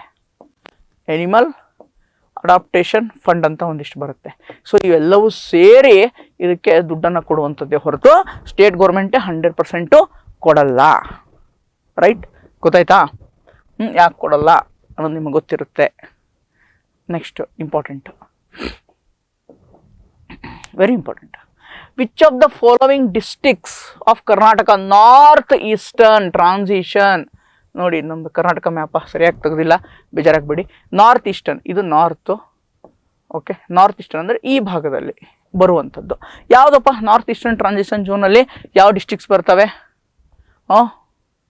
ಕಲಬುರಗಿ, ಯಾದಗಿರಿ ಸ್ವಲ್ಪ ಕೆಳಗೆ ಬರುತ್ತೆ, ಯಾದಗಿರಿ ಬರಲ್ಲ, ಯಾದಗಿರಿ ರಾಯಚೂರು ಬರಲ್ಲ, ಕಲಬುರಗಿ ಮತ್ತು ಯಾದಗಿರಿ, ಕಲಬುರಗಿ ಮತ್ತು ಯಾದಗಿರಿ ನಾರ್ತ್ ಈಸ್ಟರ್ನ್ ಏನು transition zone. Okay, sorry Yadagiri, sorry I am very sorry, Kalaburagi and Bidar ಹೇಳಕ್ಕೆ ಹೋಗಿ, one second, Kalaburagi and Bidar. Okay, ಇಲ್ಲಿ ಇದು ಈ ಪಾರ್ಟ್. ಓಕೆ, ಇಲ್ಲಿ ಬೀದರ್, ಇಲ್ಲಿ ಕಲಬುರಗಿ ಆ್ಯಂಡ್ ಬೀದರ್. ನಮ್ಮದು ಎಷ್ಟು ಅಗ್ರೋ ಕ್ಲೈಮ್ಯಾಟಿಕ್ ಝೋನ್ಸ್ ಇದಾವೆ ಕರ್ನಾಟಕದಲ್ಲಿ? 10 ಅಗ್ರೋ ಕ್ಲೈಮ್ಯಾಟಿಕ್ ಝೋನ್ಸ್ ಇದಾವೆ ಅಲ್ವಾ? 10 ಅಗ್ರೋ ಕ್ಲೈಮ್ಯಾಟಿಕ್ ಝೋನ್ಸ್ ಇದಾವೆ. ಅದರಲ್ಲಿ ಒಂದು ನಾರ್ತ್ ಈಸ್ಟರ್ನ್ ಟ್ರಾನ್ಸಿಷನ್ ಝೋನ್. ನಿಮ್ಮ ಹೋಮ್ವರ್ಕ್ ಏನಪ್ಪಾ ಅಂತಂದ್ರೆ 10 ಅಗ್ರೋ ಕ್ಲೈಮ್ಯಾಟಿಕ್ ಝೋನ್ಸ್ ಅಲ್ಲಿ ಯಾವ ಯಾವ ಜಿಲ್ಲೆಗಳು ಬರುತ್ತವೆ? ನಾರ್ತ್ ಈಸ್ಟರ್ನ್ ಟ್ರಾನ್ಸಿಷನ್ ಅಂತ ಒಂದು ಬರುತ್ತೆ, ನಾರ್ತ್ ಈಸ್ಟರ್ನ್ ಡ್ರೈ ಅಂತ ಬರುತ್ತೆ, ನದರ್ನ್ ಡ್ರೈ ಅಂತ ಬರುತ್ತೆ, ಸೆಂಟ್ರಲ್ ಡ್ರೈ ಅಂತ ಬರುತ್ತೆ, ಈಸ್ಟರ್ನ್ ಡ್ರೈ ಅಂತ ಬರುತ್ತೆ, ಸದರ್ನ್ ಟ್ರಾನ್ಸಿಷನ್ ಅಂತ ಬರುತ್ತೆ, ನದರ್ನ್ ಟ್ರಾನ್ಸಿಷನ್ ಅಂತ ಬರುತ್ತೆ, ಹಿಲ್ಲಿ ಝೋನ್ ಅಂತ ಬರುತ್ತೆ, ಕೋಸ್ಟಲ್ ಝೋನ್ ಅಂತ ಬರುತ್ತೆ. ಈ ಥರ 10 ಅಗ್ರೋ ಕ್ಲೈಮ್ಯಾಟಿಕ್ ಝೋನ್ಸ್ ಇದಾವೆ. ಯಾವ್ಯಾವ ಝೋನಲ್ಲಿ, ಯಾವ್ಯಾವ ಅಗ್ರೋ ಕ್ಲೈಮ್ಯಾಟಿಕ್ ವಲಯದಲ್ಲಿ, ಹವಾಮಾನ ಕೃಷಿಯ ವಲಯಗಳಲ್ಲಿ ಯಾವ ಜಿಲ್ಲೆ ಬರುತ್ತೆ ಅನ್ನೋದನ್ನು ನೀವು ತಿಳ್ಕೋಬೇಕು. ಕರ್ನಾಟಕ ಜೋಗ್ರಫಿ, ರಂಗನಾಥ್ ಸರ್ ಬುಕ್ಕಲ್ಲಿ ಇದು ಸಿಗುತ್ತೆ, ಕರ್ನಾಟಕ ಜೋಗ್ರಫಿ, ರೈಟ್? ನೆಕ್ಸ್ಟ್ ಇದು ಕ್ವಶನ್ ಓದ್ಬಿಡ್ತೀನಿ, then I will take into the answer. ಫಸ್ಟಿಗೆ ಇಲ್ಲಿ ಹೇಳ್ಬಿಡೋಣ. In recent years crude oil production has been planned in the offshore. Offshore ಅಂತಂದರೆ ಇಲ್ಲಿ ನದಿ ಅಥವಾ ಸಮುದ್ರದ ದಂಡೆಯಲ್ಲಿ ಒಂದು ಅಲ್ಲಿ ಏನಿರುತ್ತೆ, ಒಂದು ರಿಸರ್ವ್ ಇರುತ್ತೆ, ಯಾವುದೋ ಒಂದು. ಓಕೆ, ಪೆಟ್ರೋಲೋ, ಡೀಸೆಲೋ, ಕೋಲೋ, ಸಮಥಿಂಗ್ ಏನೋ ಒಂದು ರಿಸರ್ವ್ ಇರುತ್ತೆ. ಓಕೆ, ಆ ಒಂದು ರಿಸರ್ವ್ನ ಬಳಕೆ ಮಾಡ್ತಾರೆ ಆಫ್ ಶೋರ್ ರೀಜನಲ್ಲಿ. ಎಲ್ಲಿ? ಅದನ್ನು ಕೃಷ್ಣ ಮತ್ತು ಗೋದಾವರಿ ಡೆಲ್ಟಾ ಹೇಳಿದ್ನಲ್ವಾ, ನದಿ ದಂಡೆ. ಆಂಧ್ರ ಪ್ರದೇಶದಲ್ಲಿ ಮಾಡ್ತಾ ಇದ್ದಾರೆ. ರಾಕ್ ಬೆಡ್, ಇಲ್ಲಿ ಯಾವ ತರಹದ ಒಂದು ಸ್ಟ್ರಕ್ಚರ್ ಇದೆ? ಆ ರಾಕ್ ಏನು, ಕಲ್ಲಿನ ಯಾವ ಥರ ಸ್ಟ್ರಕ್ಚರ್ ಇದೆ, ಕಲ್ಲು ಮಣ್ಣು ಅದು ಯಾವ ಥರ ಸ್ಟ್ರಕ್ಚರ್ ಇದೆ? ಲ್ಯಾಕೋಲಿತ್, ಬೆಥೋಲಿತ್ ಇದೆಲ್ಲ ನೋಡಿದ್ದೀವಿ. ಎಲ್ಲಿ? ವಾಲ್ಕ್ಯಾನಿಕಲ್ ಬರುತ್ತೆ. ಓಕೆ, ಹೀಗಾಗಿ ಲ್ಯಾಕೋಲಿತ್ ಆಗಲ್ಲ, ಬ್ಯಾಥೋಲಿತ್ತು ಆಗಲ್ಲ. ಸೊ ಅದಕ್ಕೆ ಅಂತ ಕರಿತೀವಿ ರವಾ ಸ್ಟ್ರಕ್ಚರ್. ಏನಂತ ಕರಿತೀವಿ? ರವಾ ಸ್ಟ್ರಕ್ಚರ್. ಎಲ್ಲಿ? ಕೃಷ್ಣ ಮತ್ತು ಗೋದಾವರಿ ನದಿ ದಂಡೆ ಮೇಲೆ ಡೆಲ್ಟಾನಲ್ಲಿ ಏನಿದೆ? ರವಾ ಸ್ಟ್ರಕ್ಚರ್ ಇದೆ. ಆದ್ದರಿಂದ ಏನು, ಅಲ್ಲಿ ನನಗೆ ಎದುರು ರಿಸರ್ವ್ ಸಿಗ್ತಾ ಇದೆ, ಒಂದು ನಿಕ್ಷೇಪ, ಕ್ರೂಡ್ ಆಯಿಲನ್ನು ತೆಗಿಯೋಕ್ಕೆ ನನಗೆ ನಿಕ್ಷೇಪ ಏನಾಗ್ತಾ ಇದೆ, ಅಲ್ಲಿ ಈಸಿಯಾಗಿ ಸಿಗ್ತಾ ಇದೆ. ಅದರಿಂದನೇ ರೈಟ್, ನ್ಯಾಚುರಲ್ ಗ್ಯಾಸು ಅವೆಲ್ಲ ತೆಗಿಯೋಕ್ಕೆ ಮುಂದಿನ ದಿನಗಳಲ್ಲಿ ಹೆಲ್ಪ್ ಆಗುತ್ತೆ, ರೈಟ್? ಸೊ ಇದಿಷ್ಟು ಈ ಕ್ವಶನ್. ನೆಕ್ಸ್ಟ್ ಒಂದಿಷ್ಟು geography questions will take. Tectonic theory, plate tectonic theory, continental drift theory, ಖಂಡಗಳ ಅಲೆತ ಸಿದ್ಧಾಂತ ಅಂತ ಕರೀತಾರೆ ಕನ್ನಡದಲ್ಲಿ. But these technical terms you better to study in English only. ಓದಿದರೆ ನಿಮಗಿನ್ನ ಬೆಟರ್ ಆಗಿ ಅರ್ಥ ಆಗುತ್ತೆ. ಓಕೆ, ಪ್ಲೇಟ್ ಟೆಕ್ಟಾನಿಕ್ ಥಿಯರಿ ಏನು ಕೇಳಿದ್ದಾನೆ? 3 ಸ್ಟೇಟ್ಮೆಂಟ್ಸ್, ಹೇಳಿಕೆಗಳನ್ನ ಕೊಟ್ಟಿದ್ದಾನೆ. 3ರಲ್ಲಿ ಯಾವುದು ಸರಿಯಾಗಿದೆ ಅಂತ ಕೇಳಿದ್ದಾನೆ. ಕರೆಕ್ಟ್ ಯಾವುದು ನೋಡೋಣ. ಏನೂ ಗೊತ್ತಿಲ್ಲ ಅಂದರೆ ಈ ಸ್ಟೇಟ್ಮೆಂಟ್ ಹಾಕ್ಬೋದಪ್ಪ ನೀವು, ಏನನ್ನು ನೋಡ್ಕೊಳ್ಳಿ. Geography always lead to exception. ಅಲ್ಲಿ ಹಿಂಗೆ ಇರುತ್ತೆ, ಹಿಂಗೆ ಆಗುತ್ತೆ ಅಂತ ನಾವು ಹೇಳೋಕ್ಕಾಗಲ್ಲ. ಯಾಕಂದರೆ ಯಾವಾಗ ಭೂಕಂಪ ಆಗುತ್ತೆ, ಯಾವಾಗ ಸುನಾಮಿ ಆಗುತ್ತೆ, ಯಾವಾಗ ಯಾವ ಬಂಡೆ ಬಿದ್ದು ಹೋಗುತ್ತೆ, ಯಾವಾಗ ಎಲ್ಲಿ ನಿಕ್ಷೇಪ ಸಿಗುತ್ತೆ, ಯಾರಿಗೆ ಗೊತ್ತು? ಡೋಂಟ್ ಅಲ್ವಾ? ಹೀಗಾಗಿ ಹೀಗೆ ಅಂತ ಹೇಳಿದ್ರೆ ಆ ಸ್ಟೇಟ್ಮೆಂಟ್ ಏನಿರುತ್ತೆ ಜೋಗ್ರಫಿನಲ್ಲಿ most of the time wrong ಇರುತ್ತೆ, ರೈಟ್? ನೋಡೋಣ. The lithosphere is broken into 7 major and 7 minor plate. ನೋಡಿ, ಮೇಜರ್ ಪ್ಲೇಟ್, ಮೈನರ್ ಪ್ಲೇಟ್ ಯಾವ್ದ್ಯಾವುದು ನೋಡ್ಕೊಳ್ಳಿ. ಕೇಳ್ತಾರೆ ಯಾವುದು ಮೇಜರ್ ಪ್ಲೇಟ್. ಈಗ 4 ಪ್ಲೇಟ್ ಕೊಡ್ತಾನೆ, 4 ಪ್ಲೇಟ್ ಕೊಟ್ಕೊಡು, ಇದರಲ್ಲಿ ಯಾವುದು ಮೇಜರ್ ಪ್ಲೇಟ್ ಇದೆ, ಮೈನರ್ ಪ್ಲೇಟ್ ಇದೆ ಅಂತ ಕೇಳ್ತಾನೆ. ಓಕೆ, ಅದನ್ನ ನೀವು ನೋಡ್ಕೋಬೇಕು. ಇದು ಕರೆಕ್ಟ್ ಇದೆ. Lithosphere includes only earth crust. ನೋಡಿ, ಓನ್ಲಿ ಹೇಳಿದ್ನಲ್ಲ, ಜೋಗ್ರಫಿ ಹೀಗೆ ಅಂತ ಹೇಳಿದ್ರೆ ಅದೇನಿರುತ್ತೆ ಜೋಗ್ರಫಿನಲ್ಲಿ ಆ ಪ್ರಶ್ನೆ, ಆ ಸ್ಟೇಟ್ಮೆಂಟ್ ಅಥವಾ ಹೇಳಿಕೆ ಏನಿರುತ್ತೆ most of the time wrong ಇರುತ್ತೆ. ಯಾಕೆ ರಾಂಗ್ ಅಂತ ಹೇಳ್ತೀನಿ ನಾನು. These plates are move horizontal over asthenosphere. Yes, correct. So ಈಗ plate tectonic theory is next ended version of improvement version of ಯಾವುದಂತ ಹೇಳ್ಬೋದು? Alfred Wegener continental drift theory, ಅಂದರೆ ಖಂಡಗಳ ಅಲೆತ ಸಿದ್ಧಾಂತ. ಅಂದರೆ ಈಗೇನು ಇಂಡಿಯಾ ಇದೆ, ಆಫ್ರಿಕಾ ಖಂಡ ಏನಿದೆ ಅಥವಾ ಸೌತ್ ಅಮೆರಿಕಾ ಖಂಡ ಅಂತ ಏನಿದೆ, ಇವೆಲ್ಲವೂ ಒಂದೇ ಆಗಿತ್ತು, ಈ ಥರ ಇತ್ತು. ಅವೇನಾಗಿದ್ದಾವೆ, ಈ ಪ್ಲೇಟ್ಗಳು ಹೇಗೆ ಮೂವ್ ಆದಂಗೆ ಆ ದೇಶಗಳೇನಾಗಿದ್ದಾವೆ, ಮೂವ್ ಆಗಿದ್ದಾವೆ. ಈ ಥರ ಇಲ್ಲಿ ಇಂಡಿಯಾ ಬಂದಿದೆ, ಓಕೆ, ಇಲ್ಲಿ ಇಂಡಿಯಾ ಇದೆ, ಇಲ್ಲಿ ಆಫ್ರಿಕಾ ಇದೆ, ಇಲ್ಲಿ ಸೌತ್ ಅಮೆರಿಕಾ ಇದೆ. ಹೀಗೇನಾಗಿದ್ದಾವೆ, ಬೇರೆ ಬೇರೆ ಬೇರೆ ಬೇರೆ ಬೇರೆ ಆಗಿದ್ದಾವೆ. ಯಾಕೆ ಅಂದರೆ ಸಿ ಕೂಡ ಸ್ಪ್ರೆಡ್ ಆಗಿದೆ. ಓಕೆ, ಸಿ ಅಂದರೆ ಸಮುದ್ರ ಅಲೆಗಳಿಂದ ಏನಾಗಿದೆ, ಸ್ಪ್ರೆಡ್ ಆಗಿ ಆಗಿ ಆಗಿ ಈ ಖಂಡಗಳು ಏನಾಗಿದ್ದಾವೆ, ಬೇರೆ ಆಗಿದ್ದಾವೆ ಅಂತ ಹೇಳುವಂಥದ್ದು ಯಾರು, ಆಲ್ಫ್ರೆಡ್ ವೆಗ್ನರ್. ಬಟ್ ಅಲ್ಲಿ ಸರಿಯಾದ ಒಂದಿಷ್ಟು ಜಸ್ಟಿಫಿಕೇಶನ್, ಸಮರ್ಥನೆಯನ್ನು ಕೊಡಲ್ಲ ಆಲ್ಫ್ರೆಡ್ ವೆಗ್ನರ್. ಅದರ ಇಂಪ್ರೂವೈಸೇಷನ್ ಥಿಯರಿಯಾಗಿ ಈ ಒಂದು ಪ್ಲೇಟ್ ಟೆಕ್ಟಾನಿಕ್ ಥಿಯರಿಯನ್ನು ಏನು ತೆಗೆದುಕೊಂಡು ಬರ್ತಾರೆ ಸ್ನೇಹಿತರೆ. ಹೀಗಾಗಿ ಯಾವ ಥರ ಪ್ಲೇಟ್ಗಳು ಇಂಪ್ರೂವ್ ಆಯಿತು, ಮೈನರ್ ಪ್ಲೇಟ್ ಯಾವುದು, ಮೇಜರ್ ಪ್ಲೇಟ್ ಯಾವುದು, ಇದೆಲ್ಲವನ್ನು ಈ ಒಂದು ಪ್ಲೇಟ್ ಟೆಕ್ಟಾನಿಕ್ ಥಿಯರಿನಲ್ಲಿ ಏನು ಮಾಡಿದ್ದಾರೆ, ನೀಟಾಗಿ ಹೇಳಿದ್ದಾರೆ. ಓಕೆ, ಗೊತ್ತಾಯ್ತಾ? ಮೇಜರ್ಲಿ ಇದು works on the principle of sea floor spreading. ಸಮುದ್ರ ಅಲೆಗಳು ಹೇಗೆ ಒಂದು ಇವೇನಾಗ್ತವೆ, ಏನು ಎಲ್ಲ ಒಂದೇ ರೌಂಡ್ ಆಗಿರ್ತವೆ, ಎಲ್ಲ ಒಂದೇ ಇರ್ತವೆ, ಎಲ್ಲ ಖಂಡಗಳು. ಸಮುದ್ರ ಅಲೆಗಳು ದೂರ ಹೋದಾಗ ಏನಾಗುತ್ತೆ, ಈ ಪ್ಲೇಟ್ಗಳು ಏನಾಗ್ತವೆ, ಈ ಖಂಡಗಳು ಏನಾಗ್ತವೆ, ಸ್ವಲ್ಪ ದೂರ ದೂರ ದೂರ ದೂರ ಹೋಗ್ತವೆ. ಓಕೆ, ಇದು ಒಂದು ಥಿಯರಿ ಅಷ್ಟೇ. ಬಟ್ ಇನ್ ಡೀಟೇಲ್ ಆಗಿ ಹೇಳ್ತಾ ಹೋದರೆ again it will be geography ಆಗ್ಬಿಡುತ್ತೆ. ಅದಕ್ಕೆ ಎಷ್ಟು ಬ್ರೀಫಾಗಿ ಹೇಳೋಕ್ಕೆ ಸಾಧ್ಯ ಅಷ್ಟನ್ನು ನಾನು ಹೇಳಿದ್ದೀನಿ ಸ್ನೇಹಿತರೆ. ಘಾಟ್ಸ್, ಕರ್ನಾಟಕದ ಘಾಟ್ಸ್ಗಳೇನಿದ್ದಾವೆ ಇಂಪಾರ್ಟೆಂಟ್. ಯಾವ ಘಾಟು ಯಾವ ಪ್ರದೇಶಗಳನ್ನು ಜೋಡಣೆ ಮಾಡುತ್ತೆ, ಎಲ್ಲಿಂದ ಎಲ್ಲಿ ಅದು ಜೋಡಣೆ ಆಗಿದೆ ಅನ್ನೋದೇನಾಗುತ್ತೆ, ಇಂಪಾರ್ಟೆಂಟ್ ಆಗುತ್ತೆ. ಚಾರ್ಮುಡಿ ಘಾಟ್ ಗೊತ್ತಿದೆ ತುಂಬ ಜನಕ್ಕೆ, ಮಂಗಳೂರು ಟು ಚಿಕ್ಕಮಂಗ್ಳೂರು ಅಲ್ವಾ. ಶಿರಾಡಿ ಘಾಟ್ ಹಾಸನ ಟು ಸಕಲೇಶ್ಪುರ. ಶಿರಾಡಿ ಘಾಟ್ ಏನು, ಹಾಸನ ಟು ಸಕಲೇಶ್ಪುರ ಅಲ್ವಾ. ನೆಕ್ಸ್ಟು ಆಗುಂಬೆ ಘಾಟ್, ಶಿವಮೊಗ್ಗ ಟು ಯಾವುದಪ್ಪ, Udupi. Shivamogga to Udupi. Hulkal ghat, Shivamogga to Kundapura. Hulkal ghat, Shivamogga to Kundapura. These are the important ghats, you must remember. ಇನ್ನೂ ಒಂದು ಬರುತ್ತೆ, ದೇವಿ ಮನೆ ಘಾಟ್, ನೋಟ್ ಮಾಡ್ಕೊಳ್ಳಿ, ಇವು ಎಕ್ಸ್ಟ್ರಾ. ದೇವಿ ಮನೆ ಘಾಟ್ ಅಂತ ಬರುತ್ತೆ. ಏನು, ದೇವಿ ಮನೆ ಘಾಟ್. ಇದು ಎಲ್ಲಿಂದ ಇಲ್ಲಿ, ಸಿರ್ಸಿ ಟು ಕುಮಟಾ. ಸಿರ್ಸಿ ಟು ಕುಮಟಾ ಯಾವುದು, ದೇವಿ ಮನೆ ಘಾಟು Sirsi to Kumta. Okay, Sirsi to Kumta ಜೋಡಣೆ ಆಗುವಂಥದ್ದು. ಇನ್ನೊಂದು ಬರುತ್ತೆ ಬಿಸ್ಲೆ ಘಾಟ್, ಗೊತ್ತಿರುತ್ತೆ, ಯಾರು ಟ್ರಿಪ್ಗೆ ಹೋಗ್ತಾ ಇರ್ತೀರಾ ಅವ್ರಿಗೆಲ್ಲ ಮೋಸ್ಟ್ ಆಫ್ ದಿ ಪೀಪಲಿಗೆ ಗೊತ್ತಿರುತ್ತೆ. ಯಾವುದು, ಬಿಸ್ಲೆ ಘಾಟ್. ಬಿಸ್ಲೆ ಘಾಟ್ ಎಲ್ಲಿಂದ ಎಲ್ಲಿ, ಸಕಲೇಶ್ಪುರ ಟು ಸುಬ್ರಹ್ಮಣ್ಯ. ಧರ್ಮಸ್ಥಳ ಸುಬ್ರಹ್ಮಣ್ಯ ಬರುತ್ತಲ್ವ, ಆ ಸುಬ್ರಹ್ಮಣ್ಯ. ಸಕಲೇಶ್ಪುರ ಟು ಸುಬ್ರಹ್ಮಣ್ಯ ಯಾವುದು, ಬಿಸಿಲೆ ಘಾಟ್. ಇನ್ನೊಂದು ಸಂಪಂಜೆ ಘಾಟ್ ಅಂತ ಒಂದು ಬರುತ್ತೆ. ಯಾವುದು, ಸಂಪಂಜೆ ಘಾಟ್. ಇದೆಲ್ಲಿಂದ ಎಲ್ಲಿ, ಮಡಿಕೇರಿ ಟು ಮಂಗಳೂರು. ಮಡಿಕೇರಿ ಟು ಮಂಗಳೂರು ಯಾವುದು, Sampaje ghat. One of the most dangerous ghat ಇಷ್ಟರಲ್ಲಿ ಯಾವುದು ಅಂದರೆ, ನಾನು ಓಡಾಡಿರೋ ಹಾಗೆ Charmadi ghat, one of the most dangerous. Okay, ಆಮೇಲೆ ಇನ್ನೊಂದು ಬಿಸ್ಲೆ ಘಾಟಲ್ಲಿ ಈವ್ನಿಂಗ್ ಆಲ್ಮೋಸ್ಟ್ 5:36 ಆದಮೇಲೆ ಬಿಸ್ಲೆ ಘಾಟಲ್ಲಿ ಬಿಡಲ್ಲ. ಓಕೆ, ಬಿಸ್ಲೆ ಘಾಟಲ್ಲಿ ಬಿಡಲ್ಲ. That is also one of the dangerous. ಅದಕ್ಕೆ ನೆಕ್ಸ್ಟ್ ಇಂಪಾರ್ಟೆಂಟ್ ಹೈಲಿಂಗ್ ಟಾಪಿಕ್. ಈ ಪ್ರಶ್ನೆ ಅಥವಾ ಈ ಟಾಪಿಕ್ಕು most of the exams, most of the time repeat ಆಗಿದೆ. In most of the exams and most of the time repeat ಆಗಿದೆ. ಏನಪ್ಪ, ಇನ್ the northern hemisphere ನೋಡಿ, ನಮ್ಮ ಅರ್ತು ಸ್ಟ್ರೇಟ್ ಇಲ್ಲ, ಒಂದು ಸ್ವಲ್ಪ ಹೀಗೆ ಟಿಲ್ಟ್ ಆಗಿದೆ ಅಲ್ವಾ. ಇದು ಈಕ್ವೇಟರು, ಇದು ಟ್ರಾಪಿಕ್ ಆಫ್ ಕ್ಯಾನ್ಸರು. ಓಕೆ, ಇದು ಟ್ರಾಪಿಕ್ ಆಫ್ ಕ್ಯಾಪ್ರಿಕಾನ್. ಓಕೆ, ಇದು ಕ್ಯಾನ್ಸರು, ಇದು ನಂದು ಈಕ್ವೇಟರ್. ಓಕೆ, ಸೊ ಈ ಥರ ಇರುತ್ತೆ. ನದರ್ನ್ ಹೆಮಿಸ್ಫಿಯರ್ ಅಂದರೆ ಇದು ನದರ್ನ್ ಹೆಮಿಸ್ಫಿಯರು, ಇದು ಸದರ್ನ್ ಹೆಮಿಸ್ಫಿಯರು ಅಲ್ವಾ. ಸೊ ನದರ್ನ್ ಹೆಮಿಸ್ಫಿಯರ್ ಲಾಂಗೆಸ್ಟ್ ಡೇ, ಈ ಭಾಗದಲ್ಲಿ ಏನಿರುತ್ತೆ, ಲಾಂಗೆಸ್ಟ್ ಡೇ ಇರುತ್ತೆ ಅಂತ ಹೇಳ್ತಾನೆ. ಅತ್ಯಂತ ಉದ್ದದ ದಿನ ಇರುತ್ತೆ ಯಾವತ್ತು, ಯಾವ ಒಂದು ಮಂತಲ್ಲಿ ಇರುತ್ತೆ ನದರ್ನ್ ಹೆಮಿಸ್ಫಿಯರ್ ಅಲ್ಲಿ ಅಂತ ಹೇಳ್ತಾ ಇದ್ದಾನೆ. ಯಾವ ಮಂತಲ್ಲಿ, ಜೂನ್. ಅದರಲ್ಲೂ ಜೂನ್ 21. ಅದನ್ನೇನಂತ ಕರೀತಾರೆ, ಸಮರ್ ಸೋಲ್ಟೈಸ್ ಅಂತ ಕರೀತಾರೆ, ಗೊತ್ತಲ್ವಾ, ಜೂನ್ 21. ಅದೇ ಥರ ಇದು ಲಾಂಗೆಸ್ಟ್ ಡೇ. ಇನ್ನೊಂದು ಶಾರ್ಟೆಸ್ಟ್ ಡೇ ಯಾವಾಗಪ್ಪ, ಶಾರ್ಟೆಸ್ಟ್ ಡೇ ಅವತ್ತು ಡಿಸೆಂಬರ್, ಶಾರ್ಟೆಸ್ಟ್ ಡೇ ಅವತ್ತು ಡಿಸೆಂಬರ್ 22. ಅವಾಗ ಈ ಭಾಗದಲ್ಲಿ, ಸದರ್ನ್ ಹೆಮಿಸ್ಫಿಯರ್. ಇದು ನದರ್ನ್ ಹೆಮಿಸ್ಫಿಯರ್ ಅವಾಗ ಏನಿರುತ್ತೆ, ಡಿಸೆಂಬರ್ 22 ಏನಿರುತ್ತೆ, ಶಾರ್ಟೆಸ್ಟ್ ಡೇ.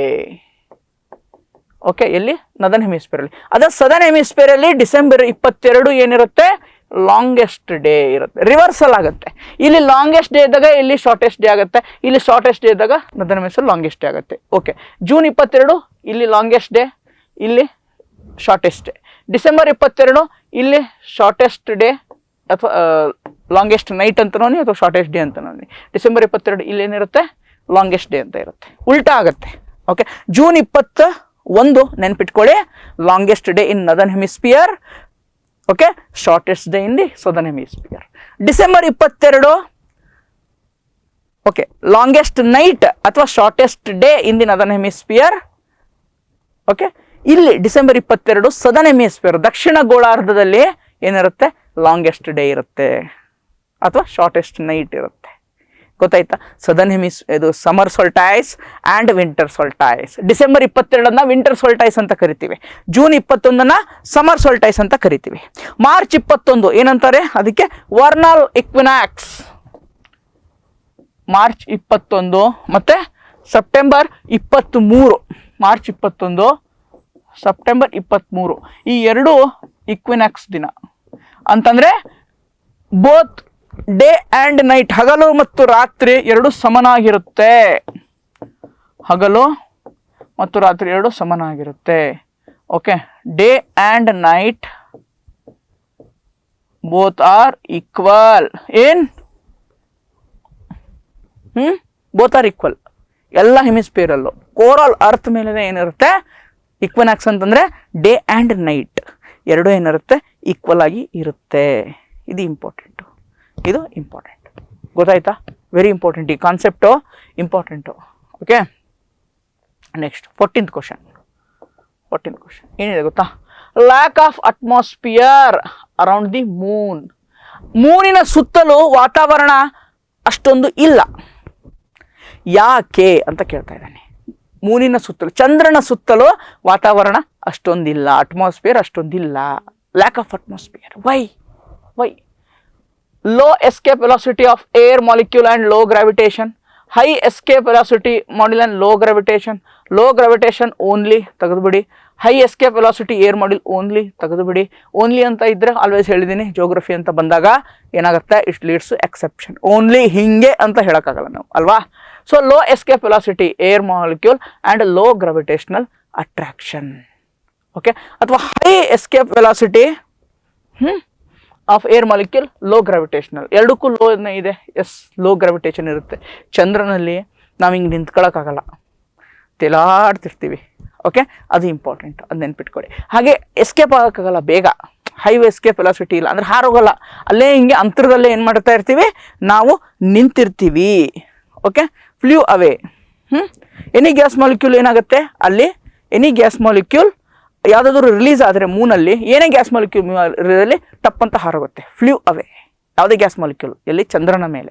ಹಾಗಾಗಿ ಲೋ ಎಸ್ಕೇಪ್ ವೆಲಾಸಿಟಿ ಮತ್ತು ಲೋ ಗ್ರಾವಿಟೇಷನಲ್ ಅಟ್ರಾಕ್ಷನ್ ಇರುತ್ತೆ ಎಲ್ಲಿ, ಚಂದ್ರನ ಮೇಲೆ. ಓಕೆನಾ? ನೆಕ್ಸ್ಟ್ ಇದು ಇಂಪಾರ್ಟೆಂಟ್ ನೋಡಿ, ಇದು ಹೆಲ್ಡಿಂಗ್ ಟಾಪಿಕ್ಕು. ಇದ್ರ ಮೇಲೆ ಇನ್ನೊಂದು ಪ್ರಶ್ನೆ ಬರುತ್ತೆ next. The imaginary line on the earth surface that closely to 180 degree meridian. ಏನಂತ ಕರಿತೀವಪ್ಪ 180 degree meridian? International date line, ಅಂತಾರಾಷ್ಟ್ರೀಯ ದಿನಾಂಕ ರೇಖೆ ಅಂತ ಕರೀತಾರೆ ಕನ್ನಡದಲ್ಲಿ. ಅಂತಾರಾಷ್ಟ್ರೀಯ ದಿನಾಂಕ ರೇಖೆ, ಅದು ಸ್ಟ್ರೇಟ್ ಇರಲ್ಲ, ಹೀಗೆ ಇರುತ್ತೆ, ಹೀಗೆ ಕ್ರಾಸಲ್ಲಿ ಇರುತ್ತೆ. ಓಕೆ, ಇದು ವೆಸ್ಟು, ಸಾರಿ ಒಂದು ಸೆಕೆಂಡ್. ಓಕೆ, ಈ ಕಡೆ ಇದರ ಭಾಗದಲ್ಲಿ ಈ ಕಡೆ ಏನಿದೆ, USA ಇದೆ, ಈ ಕಡೆ ಏಷ್ಯಾ ಇದೆ. ಆಯಿತಾ? ಈ ಕಡೆ ಏನಿದೆ, USA ಇದೆ, ಈ ಕಡೆ ಏನಿದೆ, ಏಷ್ಯಾ ಇದೆ. ನಾನು ಏನಾಗುತ್ತೆ ಅಂತಂದರೆ, ಏಷ್ಯಾ ಟು USA ಹೋದರೆ ಏನಾಗುತ್ತೆ, USA ಟು ಏಷ್ಯಾ ಬಂದರೆ ಏನಾಗುತ್ತೆ? ಏಷ್ಯಾ ಟು USA ಹೋದರೆ ಏನಾಗುತ್ತಪ್ಪ ನಂದು, USA ಟು ಏಷ್ಯಾ. ಒಂದು second.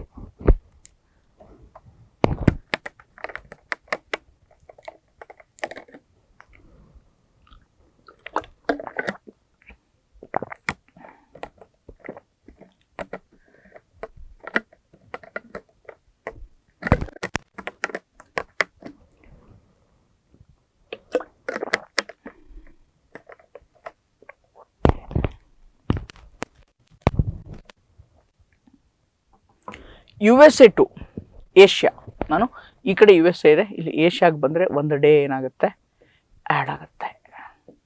Okay, Asia to USA ಬಂದರೆ ಒಂದು ಡೇ ಏನಾಗುತ್ತೆ ಸಬ್ಸ್ಟ್ರಾಕ್ಟ್ ಆಗುತ್ತೆ. Okay, this is the theory. Okay, ನೀವು ಇದನ್ನು ಹೆಂಗೆ ಅನುಭವಿಸ್ಬೇಕಂದ್ರೆ, ನೀವು ಒಂದಿನ ಹೋದರೆ ಅಲ್ಲಿ ಒಂದಿನ ನಾವು ಹಿಂದೆ ಇರ್ತೀವಿ. ಇವತ್ತು ಇದು ಇದ್ದರೆ ಒಂದಿನ, ಇವತ್ತು ಹಗಲಾಗಿದ್ದರೆ US ಅಲ್ಲೇ ಆಗುತ್ತೆ, ರಾತ್ರಿ ಆಗಿರುತ್ತೆ ಅಲ್ವಾ, ಟೈಮಿಂಗ್ ಬೇರೆ ಆಗಿರುತ್ತೆ, ಗೊತ್ತಲ್ಲ. ಅದರಿಂದ ಏನಾಗುತ್ತೆ ಬೇರೆ ಬೇರೆ ದೇಶಗಳಲ್ಲಿ ಏನಾಗುತ್ತೆ ಟೈಮಿಂಗ್ಸು ಬದಲಾವಣೆ ಆಗುತ್ತೆ. ಇದು ಜಸ್ಟ್ ಈ ಥಿಯರಿ ಒಂದನ್ನು ನೆನ್ಪಿಡಿ. ಓಕೆ, 180 ಡಿಗ್ರಿ ಮೆರಿಡಿಯನ್ ಲೈನ್ ಅಂತ ನಾವು ಇದನ್ನು ಹೇಳ್ತೀವಿ, 180 ಡಿಗ್ರಿ ಮೆರಿಡಿಯನ್ ಲೈನ್ ಅಂತ ಹೇಳ್ತೀವಿ. Okay, next one, the waves that help scientist, the waves that help scientists to understand the internal structure of the earth. ಭೂಮಿಯ ಅಂತರಾಳದ ಒಂದು ಸ್ಟ್ರಕ್ಚರನ್ನು ಅರ್ಥ ಮಾಡ್ಕೊಳ್ಳೋಕ್ಕೆ ಯಾವ ಒಂದು ವೇವ್, ಯಾವ ಒಂದು ರೇಖೆ ವಿಜ್ಞಾನಿಗಳಿಗೆ ಸಹಾಯವನ್ನು ಮಾಡುತ್ತೆ ಅಂತ ಕೇಳಿದ್ದಾನೆ. Primary waves, secondary waves, surface waves, longitudinal waves. Primary waves, secondary waves, surface waves, longitudinal waves. ಯಾವ್ಯಾವು? Secondary wave important, secondary wave important. Secondary wave ಅಥವಾ ಎಸ್ ವೇವ್ಸ್ ಅಂತಲೂ ಕರಿತೀವಿ. ನೀವು ಯಾವಾಗ ಅರ್ಥಕ್ವೇಕ್ದು ಇದು ಬರುತ್ತಲ್ಲ, ಸೊ ಈ ಥರ ರೇಖೆಗಳು ಬರುತ್ತೆ, ರೈಟ್, ಇಲ್ಲಿ ಖಾಲಿ ಇರುತ್ತೆ, ಇದನ್ನೇನಂತ ಕರಿತೀವಿ? S waves, shadow zone. S ವೇವ್ದು ಶ್ಯಾಡೋ ಝೋನ್ ಅಂತ ಕರಿತೀವಿ. ಇವೆಲ್ಲ ಎಸ್ ವೇವ್ಸ್. ಇದೇ ಥರ ಪಿ ವೇವ್ಸ್ದು ಒಂದು ಬರುತ್ತೆ. P waves travel through solid, liquid and gases. ಮೂರರಲ್ಲೂ ಅದು ಟ್ರಾವೆಲ್ ಮಾಡುತ್ತೆ, ಪ್ರಯಾಣಿಸುತ್ತೆ. ಆದರೆ S wave only travel through solid particles. Okay, ಘನ ವಸ್ತುಗಳಲ್ಲಿ ಮಾತ್ರ ಟ್ರಾವೆಲ್ ಮಾಡುವಂಥದ್ದು ಯಾವುದೋ ಸೆಕೆಂಡರಿ ವೇವ್ಸ್ ಅಥವಾ ಎಸ್ ವೇವ್ಸ್ ಅಂತ ಕರಿತೀವಿ. ಓಕೆ, ಗೊತ್ತಾಯ್ತಾ? ರೈಟ್. ಶ್ಯಾಡೋ ಝೋನ್ ಅಂತಂದರೆ ಇಲ್ಲಿ ಆ ಎಸ್ ವೇವ್ಸ್ ಇರೋದೇ ಇಲ್ಲ, ಅದಕ್ಕೆ ಅಂತ ಕರಿತೀವಿ ಎಸ್ ವೇವ್ಸ್ ಶ್ಯಾಡೋ ಝೋನ್ ಅಂತ ಏನು ಮಾಡ್ತೀವಿ, ಇದಕ್ಕೆ ಕರಿತೀವಿ. ರೈಟ್. 17ನೇ ಪ್ರಶ್ನೆ ನೋಡಿ, ಇದು ತುಂಬ ಇಂಟ್ರೆಸ್ಟಿಂಗ್ ಆಗಿದೆ. Why do you have leap year? 4 ವರ್ಷಕ್ಕೊಂದ್ಸಲ ಅಧಿಕ ವರ್ಷ ಅಂತ ಬರುತ್ತೆ, ಒನ್ ಡೇ ಎಕ್ಸ್ಟ್ರಾ. 365 ದಿನನೇ ಇರುತ್ತೆ ನಮ್ಗೆ ಯಾವಾಗಲೂ. ಬಟ್ ಲೀಪ್ ಇಯರ್ ಅಂತ ಬಂದಾಗ, ಅಧಿಕ ವರ್ಷ ಅಂತ ಬಂದಾಗ ನಮಗೆ ಡೇ ಎಷ್ಟಾಗುತ್ತೆ? 366 ಆಗುತ್ತೆ. ದೇರ್ ಇಸ್ ಒಂದು ಕ್ಯಾಲ್ಕುಲೇಷನ್ ಅಷ್ಟೇ. ಏನು ಒಂದು ಕ್ಯಾಲ್ಕುಲೇಷನ್ ಅಪ್ಪ ಅಂತಂದರೆ, ಒಂದು ಇದು ಇದೆ, ಏನಪ್ಪ ಅಂತಂದರೆ ಪ್ರತಿ ವರ್ಷ ನಮಗೆ 6 ಅವರ್ಸು ಏನಾಗುತ್ತೆ ಲಾಸ್ ಆಗುತ್ತೆ. ಓಕೆ, ಪ್ರತಿ ವರ್ಷ ಏನಾಗುತ್ತೆ ನಮಗೆ 6 ಅವರ್ಸು ಲಾಸ್ ಆಗುತ್ತೆ. 6 ಅವರ್ಸ್ ಎವ್ರಿ ಇಯರ್ 6 ಅವರ್ಸ್ ನಮಗೆ ಲಾಸ್ ಆಗುತ್ತೆ. The length of the year is not an integer number of the days. Okay, length of the year, ವರ್ಷಗಳ ಒಂದು ಉದ್ದ ಏನಿದೆ ಇಂಟಿಜರ್ ನಂಬರ್ ಆಫ್ ಡೇಸ್ಗೆ ಈಕ್ವಲ್ ಆಗಿ ಇಲ್ಲ. ಯಾಕೆ ಅಂತಂದರೆ ಪ್ರತಿ ವರ್ಷ ನಮಗೆ 6 ಗಂಟೆಗಳ ಕಾಲ ನಮ್ಮದು ಲಾಸ್ ಆಗುತ್ತೆ. ಸೊ ಹಾಗೆ ಅದನ್ನು ತುಂಬಬೇಕಲ್ವ, ಲಾಸ್ ಆಗಿದ್ದನ್ನು ತುಂಬಿಸ್ಬೇಕಲ್ವ ನಾವು ಸರಿಯಾಗಿ. ಈ 6 ವರ್ಷ ಅಂತಂದರೆ 4 ಅಂತ ಇಂಟು ಮಾಡಿದ್ರೆ 24 ಅವರ್ಸ್, ಅಂದರೆ ನಮಗೆ ಅವಾಗ ಒಂದು ಡೇ ಫುಲ್ಲು ಸಿಗುತ್ತೆ. ಅಂದರೆ 1 ವರ್ಷಕ್ಕೆ 6 ಅವರು, 4 ವರ್ಷಕ್ಕೆ 24 ಅವರ್ಸ್, 1 ಡೇ ಎಕ್ಸ್ಟ್ರಾ ಸಿಗುತ್ತೆ. ಅದಕ್ಕೆ 365 ಪ್ಲಸ್ 1 366 ದಿನಗಳು. ಅದಕ್ಕೆ ಎವ್ರಿ 4 ಇಯರ್ಸ್. ಯಾಕಂತಂದರೆ ಆ 4 ನಾವು 6 ಅವರು 1 ವರ್ಷಕ್ಕೆ, 4 ವರ್ಷಕ್ಕೆ 24 ಅವರು ಅಂತಂದರೆ 1 ಡೇ ಎಕ್ಸ್ಟ್ರಾ ಆಗುತ್ತೆ. ಅದು 4 ವರ್ಷಕ್ಕೆ ಬರುತ್ತೆ. ಅದರ ಸಲುವಾಗಿ ಏನು ಮಾಡಿದ್ದಾರೆ, ನಾವು ಅದನ್ನು ಮಾಡ್ತಾಯಿದ್ದೀವಿ. Option C is the correct answer. ಇದು ನೋಡಿ, it's also if the time of a place located on a 165 degree east meridian is a 11 pm. Okay, ಮೆರಿಡಿಯನ್ದು 165 ಡಿಗ್ರಿಗೆ ಏನಾಗಿದೆ ಈಸ್ಟಲ್ಲಿ ಅವತ್ತು ಟೈಮ್ ಎಷ್ಟಾಗಿದೆ? 11 PM ಆಗಿದೆ. ಸಂಡೇ ಆಯಿತಾ, 11 PM Sunday. What would be the time the place located at 165 degree west on meridian ಅಂತ ಕೇಳಿದ್ದಾನೆ. Okay, meridian ಅಂತ ಕೇಳಿದ್ದಾನೆ. ಇದು 11 PM Sunday, same 11 PM Sunday same ಇರೋಕ್ಕಾಗಲ್ಲ. ಯಾಕಂದರೆ ಹೇಳಿದ್ದೀನಿ, ಇಂಟರ್ನ್ಯಾಷನಲ್ ಡೇಟ್ ಲೈನ್ ಅಂತ ಏನಿರುತ್ತೆ, ಈ ಕಡೆ ಹೋದರೆ ಒಂದು ಸ್ವಲ್ಪ ಲಾಸ್ ಆಗುತ್ತೆ, ಈ ಕಡೆ ಬಂದರೆ ಒಂದಿಷ್ಟು ಏನಾಗುತ್ತೆ ಗೇನ್ ಆಗುತ್ತೆ. ಆಲ್ರೆಡಿ ಹೇಳಿದ್ದೀನಿ ನಾನು, ಗೇನ್ ಎಲ್ಲಾಗುತ್ತೆ, ಲಾಸ್ಟ್ ಎಲ್ಲಾಗುತ್ತೆ ಅಂತ ಅಲ್ವಾ. ರೈಟ್. ಈಗ ನನಗೆ ಗೊತ್ತಾಗಬೇಕು, ಒಂದು 11 PM ಆನ್ ಸಂಡೇ ಆಗಿದೆ, ಇಲ್ಲಿ ಈಸ್ಟಲ್ಲಿ. Okay, what would be the ವೆಸ್ಟಲ್ಲಿ ಏನಾಗುತ್ತೆ ಅಂತ ಕೇಳ್ತಾ ಇದ್ದೀವಿ ಅಲ್ವಾ. What would be the west? ಹೇಗೆ ನಮಗೆ ಗೊತ್ತು ಏನಪ್ಪ ಅಂತಂದರೆ ಟೋಟಲ್ ಡಿಗ್ರಿ ಇದು ಸರ್ಕಲ್ ಒಂದು ನಮ್ಮದು ಭೂಮಿ ರೌಂಡ್ಗಿದೆ ಅಲ್ವಾ. 165 ಅಂದರೆ ಎಷ್ಟಾಗುತ್ತೆ? 330 ರೈಟ್. 330 ಡಿಗ್ರಿ ಆಗುತ್ತೆ. 15 ಡಿಗ್ರಿ ಅಂತಂದರೆ 1 ಅವರ್. 15 ಡಿಗ್ರಿ ಅಂತಂದರೆ 1 ಅವರ್ ಅಲ್ವಾ. 1 ಡಿಗ್ರಿ ಅಂತಂದರೆ 4 ಮಿನಿಟ್ಸ್. 1 ಡಿಗ್ರಿ ಅಂತಂದರೆ 4 ಮಿನಿಟ್ಸ್. ಇಲ್ಲಿ ನಮಗೆ ಅವರಲ್ಲೇ ಕೊಟ್ಟಿದ್ದಾನೆ, 11 PM ಅಂತ ಅವರ್ ಅಂತಲೇ ತೊಗೊಳ್ಳೋಣ. ಓಕೆ, 330 ಡಿಗ್ರಿ ಆಲ್ರೆಡಿ ಇದೆ. ಡಿವೈಡೆಡ್ ಬೈ ನಾನು 15 ಅಂತಂದರೆ 15 ಡಿಗ್ರಿ ಅಂದರೆ 1 ಅವರ್ ಅಂತ ಇದೆ ಅಲ್ವಾ. ಅದನ್ನು ಈ 330 ಡಿಗ್ರಿನಲ್ಲಿ ನಾನು ಡಿವೈಡ್ ಮಾಡಿದ್ರೆ 330 ಡಿವೈಡೆಡ್ ಬೈ 15 ಅಂತ ಮಾಡಿದ್ರೆ 22 ಅವರ್ಸ್ ಏನಾಗುತ್ತೆ? 22 ಅವರ್ಸ್. ಓಕೆ, ಯಾವಾಗಲೂ ಈಸ್ಟಲ್ಲಿದ್ದರೆ ಏನಾಗುತ್ತೆ? ಗೇನ್ ಆಗುತ್ತೆ ಅಂತ ಹೇಳಿನಿ. ವೆಸ್ಟಿಗೆ ಬಂದರೆ ಏನಾಗುತ್ತೆ? ಲಾಸ್ ಆಗುತ್ತೆ. 1 ಡೇ ಏನಾಗುತ್ತೆ? ಲಾಸ್ ಆಗುತ್ತೆ ಹೇಳಿದ್ನಲ್ವಾ. ಈಸ್ಟಲ್ಲಿದ್ದರೆ ಏನಾಗುತ್ತೆ? ಗೇನ್ ಆಗುತ್ತೆ. ವೆಸ್ಟಲ್ಲಿದ್ದರೆ ಲಾಸ್ ಆಗುತ್ತೆ. ಈಗ ನನಗೆ ವೆಸ್ಟ್ ಬೇಕು ಅಂತಂದರೆ 11 PM ಅಲ್ಲಿ ನಾನು 22 ಅವರ್ಸು ತೆಗೆದ್ರೆ ನನಗೆ ಎಷ್ಟು ಉಳಿಯುತ್ತೆ? 11 PM ಅಲ್ಲಿ ನಾನು 22 ಅವರ್ಸ್ ತೆಗೆದ್ರೆ ನನಗೆ ಎಷ್ಟು ಉಳಿಯುತ್ತೆ? ಅವಾಗ 1 PM ಆನ್ ಸಂಡೇ. ಅವಷ್ಟು 22 ಅವರ್ಸ್ ತೆಗೀರಿ ನೀವು. 1 PM ಆನ್ ಸಂಡೇ ಏನಾಗುತ್ತೆ? ನಿಮಗೆ ಸಿಗುತ್ತೆ. ಗೊತ್ತಾಯ್ತಾ? ದಿಸ್ ವೆರಿ ಇದು ಏನು ಕ್ಯಾಲ್ಕುಲೇಟಿವ್, ಬಟ್ ಈ ಥರದ್ದು ಕೇಳೋದು ಕಷ್ಟ. ಬಟ್ ನಿಮ್ಗೆ ಗೊತ್ತಿರಲಿ ಅಂತ ನಾನು just I am telling. Okay, the magnificent Gandikota canyon. Okay, often refer to as a grand canyon ಅಂತಲೂ ಕರೀತಾರೆ ಇದನ್ನು. Okay, of India geographical feature. ಯಾವ ಒಂದು ಪೆನಿನ್ಸುಲಾ ರಿವರು ಇಲ್ಲಿ ಇದೆ. ಆಮೇಲೆ ಎರ್ರಮಳ ಹಿಲ್ಸಲ್ಲಿ ಏನಾಗುತ್ತೆ? ಕಟ್ಟಾಗಿ ಆ ಒಂದು ರಿವರು ಫ್ಲೋ ಆಗುತ್ತೆ.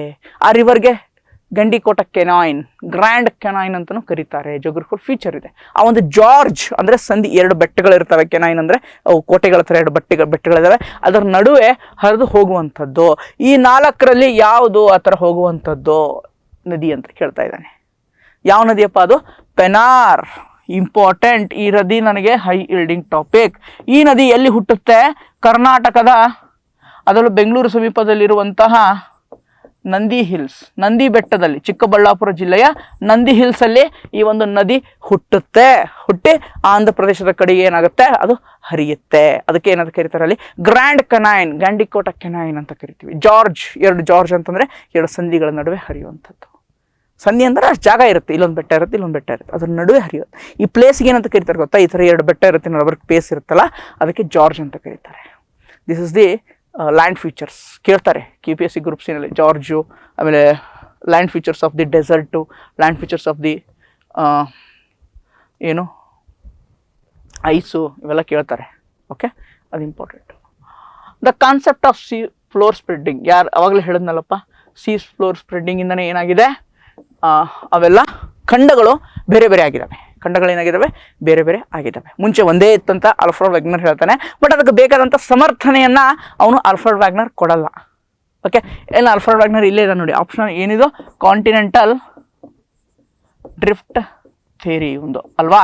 ಕಾಂಟಿನೆಂಟಲ್ ಡ್ರಿಫ್ಟ್ ಥಿಯರಿ ಅಂದರೆ ಖಂಡಗಳ ಅಲೆತ ಸಿದ್ಧಾಂತ ಅಂತ ನಾವು ಹೇಳ್ತೀವಿ.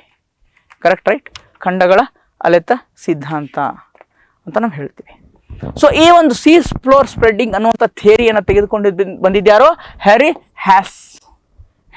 ಹ್ಯಾಸ್ ಅಂತ ಬರುತ್ತೆ. ಓಕೆ, ಅಬ್ರಹಾಮ್ ಓರ್ಟಲಿಯಸ್ ಅಂತ ಬರ್ತಾನೆ. ಜಿಗ್ಸ್ ಆಫ್ ಫಿಟ್ ಅಂತ ಬರುತ್ತೆ. ಏನು ಜಿಗ್ಸ್ ಆಫ್ ಫಿಟ್ ಅಂತಂದರೆ, ಫಾರ್ ಎಕ್ಸಾಂಪಲ್ ಇದು ಸೌತ್ ಅಮೆರಿಕಾ ಇದೆ, ಇದು ಏನಿದೆ ಆಫ್ರಿಕಾ ಇದೆ. ಇವು 2 ಏನಿತ್ತಲ್ವ, ಇವೆರಡು ಹೀಗೆ ಕೂಡ್ಕೋತಿದ್ವು, ಒಂದು ಸಲ ಕೂಡ್ಕೊಂಡಿದ್ವು. ಬೇಕಾದ್ರೆ ನೀವು ಅದನ್ನು ಕೂಡಿಸ್ರಿ, ಈಗಲೂ ಕೂಡ್ತವೆ ಮ್ಯಾಪಲ್ಲಿ ಅಂತ ಅವನು ಆ ಒಂದು ಜಿಗ್ಸ್ ಆಫ್ ಫಿಟ್, ಎರಡು ಯಾವ ಥರ ಫಿಟ್ ಆಗ್ತವೆ ನೋಡಿ ಬೇಕಾದರೆ ಅಂತ ಹೇಳಿ ಆ ಒಂದು ಥಿಯರಿಯನ್ನು ಯಾರೋ ಅಬ್ರಹಾಮ್ ಓರ್ಟಲಿಸ್ ತೆಗೆದುಕೊಂಡು ಬಂದ. Okay, Arthur Holmes convection current theory next ಕೇಳ್ಬೋದು. ಕನ್ವೆಕ್ಷನ್ ಕರೆಂಟ್ ಥೇರಿ ಅಂತ ಹೇಳ್ತಾರೆ. ಇದನ್ನು ನೆಕ್ಸ್ಟ್ ಅವನು ಮ್ಯಾಚ್ ದಿ ಫಾಲೋವಿಂಗ್ ಕೇಳ್ಬೋದು, ಒಂದ್ಸಲ ಕೇಳಿದ್ದಾನೆ. ಓಕೆ, ಯಾವ ಥೇರಿಯನ್ನು ಯಾವ ಸೈಂಟಿಸ್ಟ್ ತೊಗೊಂಡು ಬಂದರು ಅಂತ ಹೇಳಿ. ಅಗೇನ್ ದೇ ಮೇ ಆಸ್ಕ್, ಅದರ ಸಲುವಾಗಿ ನಾನು ಹೇಳ್ತಾ ಇದ್ದೀನಿ, ಆಯಿತಾ. ನೆಕ್ಸ್ಟ್ ಸಮ್ ಬ್ರೀಫ್ಲಿ ಇನ್ ಕ್ವಿಕ್ಕಾಗಿ ನಾನು ಜಸ್ಟ್ ಆನ್ಸರ್ ಹೇಳ್ತಾ ಹೋಗ್ತೀನಿ for these mental ability questions.